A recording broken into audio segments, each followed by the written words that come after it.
Assalamualaikum warahmatullahi wabarakatuh. Alhamdulillah, saudara-saudara sekalian, ini masih seputar tentang konser di Aceh.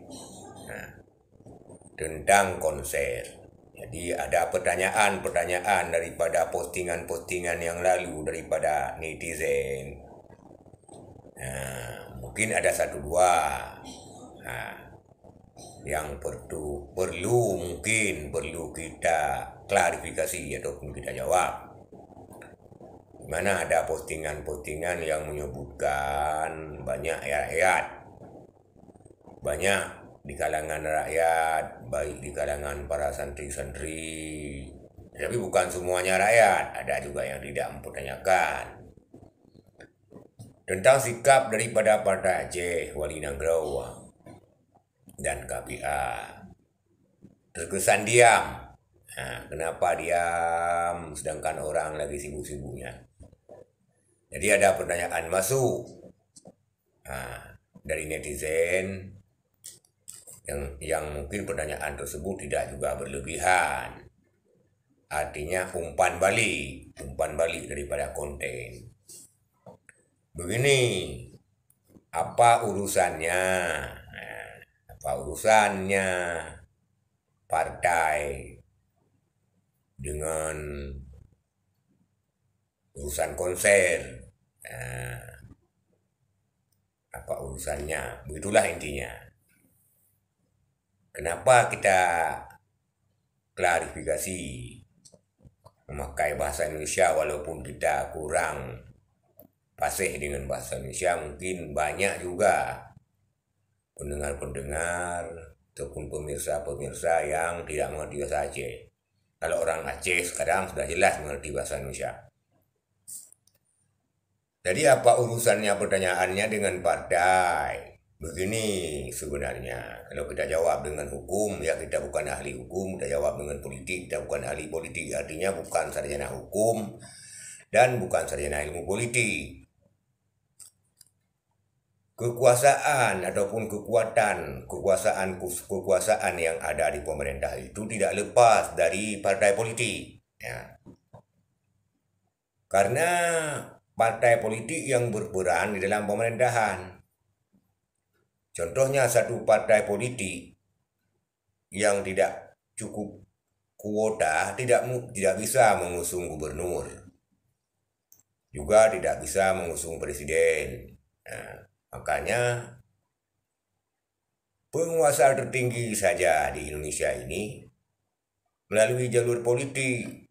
Nah, apalagi kepala daerah, gubernur dan wali kota, juga DPR, dewan-dewan terhormat. Masalah PJ, ini masalah PJ. PJ juga ada kewenangan daripada DPR untuk mengatur. Kenapa PJ juga berdasarkan usulan daripada DPRA. Kalau PJ Gubernur Aceh berdasarkan usulan DPRA. Jadi unsur-unsur yang ada di pemerintahan itu tidak lepas daripada unsur politik. Makanya kebijakan pemerintahan itu tidak terlepas daripada kebijakan politik. Maka sebenarnya partai ataupun organisasi apapun ini berhak untuk mengeluarkan pendapat. Apalagi partai. Partai berhak mengambil sikap. Saya tidak setuju dengan usulan. Saya tidak setuju dengan bulan dan bulan. Nah, karena bertentangan dengan bulan, karena bertentangan dengan bulan. Itu poros partai. Baik partai tersebut mendukung atau menentang, harus ada porosnya, perjuangannya, agar bisa dilihat oleh rakyat.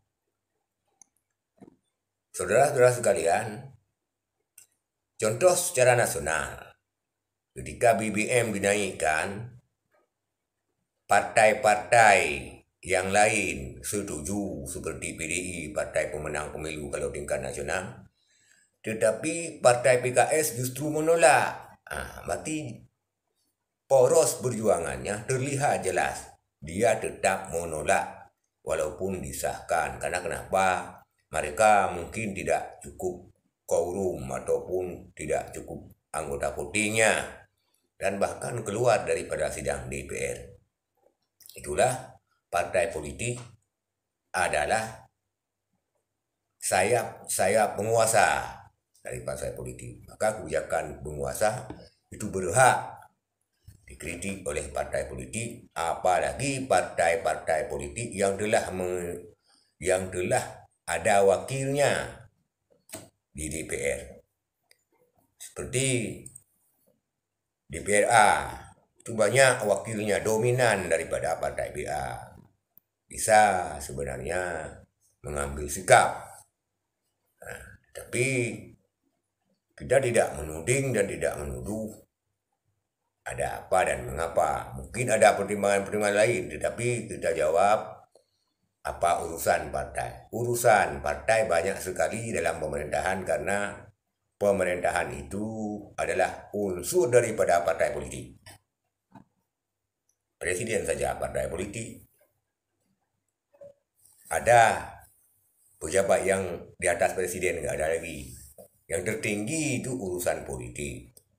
Maka partai politik berhak mengambil poros dan sikap. Masalah didengar atau tidak itu terserah, tetapi haluannya ada. Begitu saudara-saudara sekalian. Kalau tidak, untuk apa ada partai politik? Ya.